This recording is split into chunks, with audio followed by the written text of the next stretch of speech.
अब हम शीतला अष्टमी की पूजा विधि और कहानी बुंदेली भाषा में ही सुना रही हूँ, तो सुनिए। इमें होरी जरवे के बाद एक हफ्ता के अंदर शीतला माता की पूजा करी जात है। इको बासेरो भी कहते हैं। एक दिन पहले चौका साफ करके साजो कपड़ा से सब पोंछ लो, साफ कर लो, और फिर शाम के नहा धो करके कोरे कपड़ा पहन के और जल भर के रख लो, और तो देवी जी को चढ़ावे थोड़ी सी अठवाई सेंक लो। वही में दूसरे दिन दोनों जून के लाने पूरी सेंक के रख लो, कढ़ी भात कोहरी और पानी के फरा बना लो। मन में जो ना आए सो अपने साग सब्जी बना के रख लो। दूसरे दिन महारानी की पूजा के लाने आज ही के रोज दही भटा नौनिया की भाजी जो सब मंगा के रख लो जाते है। और फिर बासेरे के दिन पूजा की थाली में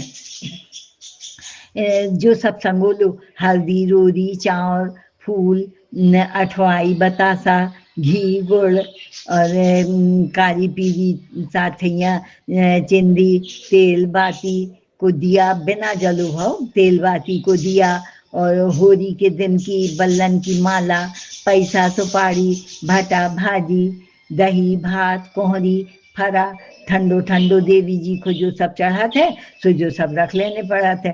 और फिर मन ने दूसरे दिन सवेरे फिर जल्दी सो के उठो और नहा धो करके और साजे कपड़ा पहन के या कोरे कपड़ा पहन के और तो मंदिर जाओ और मंदिर में देवी महारानी की पूजा करके एक तरफी को गोल लीप के और बिना जलो दिया रख लो, और सब जो अपन पूजा की चीजें घर से लाए हैं सुबह सब उसे देवी महारानी को चढ़ा दो। और फिर अपने जेठे सियाने जो नहीं भी आए उनके नाम को भी सब चढ़ा दो, और आंचर के छोर के नीचे दोनों हाथ से बड़ा जैसे प्यो और फिर उनके नाम को सब देवी महारानी को हरदौल जी को और सबके नाम को जमावे की कह जाओ। और तो जब भी कहो कि टूटे बार बढ़े परिवार टूटे बार बढ़े परिवार, यानी अपने वंश बढ़वे के लाने ये सब पूजा रचा करी जाती हैं। और फिर एक दूसरे को टीका लगा के तब कहूँ पूजा पूरी होते। अब इमें जो कहानी कही जाते सुबह सुनो। ऐसे ऐसे एक गांव में सेठ साहूकार हते, सो उनके 7 लड़का 7 बहुएं हती। सो छोटी बहू बड़ी खब्बू रही, सब चीज उठा देती। उके मारे सेठ सेठानी कोनो पूजा रचा न कर पाते, उन्हें बड़ो कठिन रहो है। एक वक्त उनने सोची कि भाई अब ऐसे तो होते ही रहे थे पूजा करने हैं अपन को, तो उनने सत्यनारायण भगवान की पूजा पसारी और तो सबली बहुअन को अपने काम दे दे, कोई को कछु काम दो कोई को कछु काम दो, सब अपने में लग गई। और छोटी बहू को कह दी कि तो तुम बाहर जो कुआं है उतर से पानी ला करके घर में भरो। सो बस उन सब अपने अपने काम में लग गई, सास ससुर पूजा में बैठ गए। और जब अपने करन लगी छोटी बहू ने सोची कि भाई ये तो अब काम बेहद कर रही भीतर होते वो देते हैं, तो सास ससुर पूजा में बैठी हैं, क्या जाने कब तक इनकी पूजा हुए, हमें तो भूख लगी है। सो उन्हें सोची कि अब क्या करूँ जाए। इतने में याद आई उनको कि ये तो आज वो है बासेरो है। सो बासेरो की मैं घी गुड़ देवन के पास से मिल जाए, तो बस उन्हें अपने घर में काम करत करत और तो आटा की लुंदिया एक ठैया जेठानी की नज़र बचा के और गुंड में डाल ली और ले आई और अपने कुआं के पाट पे रख ली। और फिर कही अरे अब आगे कैसे चलेंगे, तो फिर उतई मंदिर में पहुंची तो उतर से नारियल के जटा ले आई और नारियल के जटा जला के और उन्हें अपने गकरियाँ सेंक ली। और देवी महारानी को जो घी गुड़ चलो तो वो उनके मुँह से सब छुड़ा के लेके आई अपने, और बस उन्हें गकरिया में घी गुड़ लगा करके और उन्हें अपने पेट भर के और खा लो। और बस अपनी फिर से पानी भरन लगी।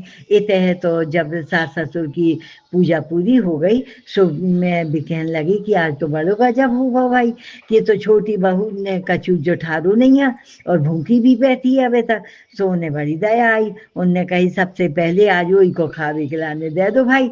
सो वही को खावे दो और फिर सबने खाओ पियो। इतने में तो संध्या जब हो गई तो गांव में हल्ला मचो कि तो आज देवी जी ने मुंह में उंगलियां लगा ली। सो बस खूब भक्तें बैठी और ये तो सब कोई गांव भर को आदमी मनावे पहुंचो। ऐसे भी सास भी गई उनकी और सब बहुएं गई मनावे को। और पर देवी ने तो मुंह की उंगलियां ना अलग करी। इतने तो छोटी बहू से भी उनने कही, उनने कही सब कोई तो गौ है देवी जी के मंदिर, तुम काहे नहीं जाती, आओ जाओ तुम सोई हो आओ मंदिर में देवी जी को उनको मनाओ। सो कहने लगी हाँ।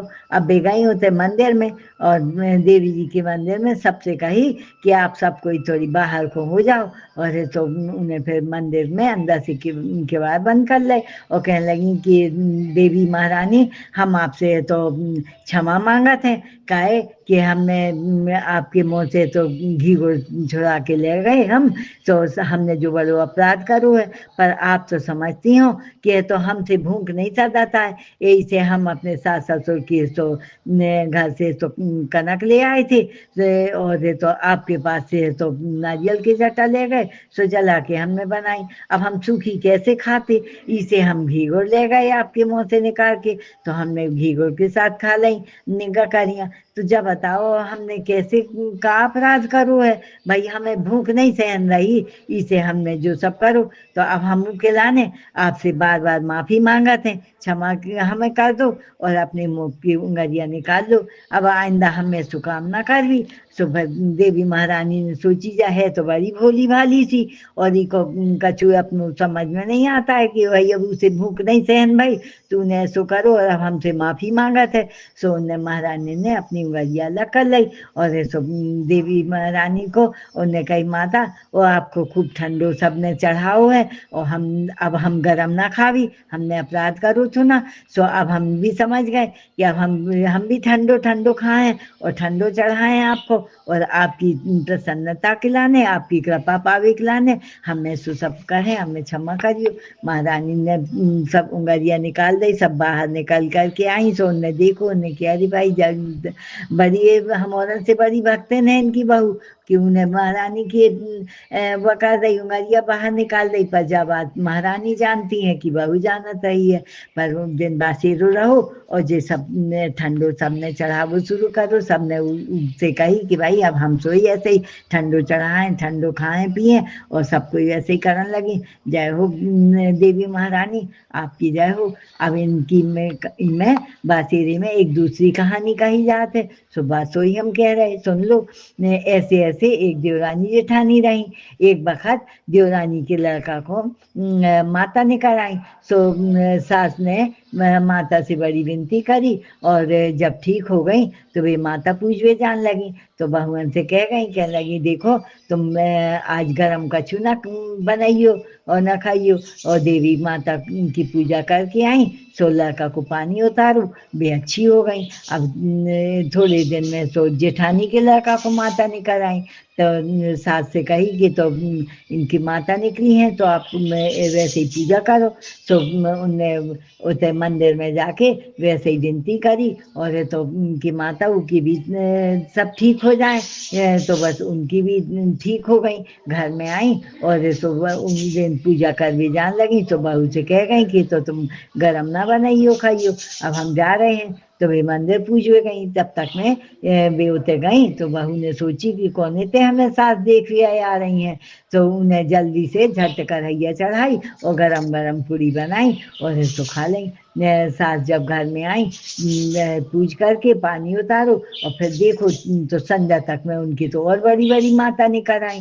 तो फिर जेठानी उनसे कहने लगी देवरानी के लड़का की तो खूब अच्छे मन से पूजा करवे गई थी और अच्छो मनाओ तो उनकी अच्छी हो गई, और हमारे लाने हैं तो बुरे मन से पूजा करी ऐसे तो उनकी और बड़ी बड़ी माता हो गई। तो सास कहने लगी देखो बेटा ऐसो है हमें तो सबरी नाती बराबर है, तो हमने तो एक ऐसी जैसी वक़्त करी पूजा सोई वक़्त करी, पर पता नहीं महारानी काहे ऐसो करो उनने। तो फिर से माता की शरण गई कि माता का बात हो गई है हम और उनको क्षमा करो।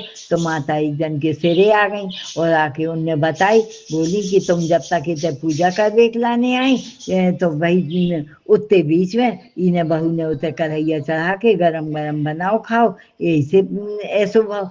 तो उन्हें कह सास ने फिर माफी मांगी, बहू से कही कि क्षमा मांगो अपनी अपराध को। और बोले कि तो उन्हें भी क्षमा मांगी। बोले ये तो शीतला माता है, इन्हें तो ठंडो अच्छो लगा था, इन्हें गरम वैसे भी बिल्कुल अच्छो नहीं लगा था, और फिर तुमने गरम गरम बनाओ खाओ। तो सुबह उस दिन से ऐसे ही भाव उन्हें कही कि सास बहू और बेहरे सबको ये तो बासीरो अपने एक दिन पहले बना के रख लेती थी और दूसरे दिन जाके शीतला माता को चढ़ाती और फिर अपने आकर के ठंडो ही बनाओ खाओ। तो शीतला माता बड़ी प्रसन्न भई और ऐसे गांव भर में सबसे कही तो सब कोई बासीरो करन लगे। शीतला माता जैसे उनके ऊपर प्रसन्न भई ऐसे सबके ऊपर प्रसन्न हो। जय हो शीतला माता, आपकी जय हो।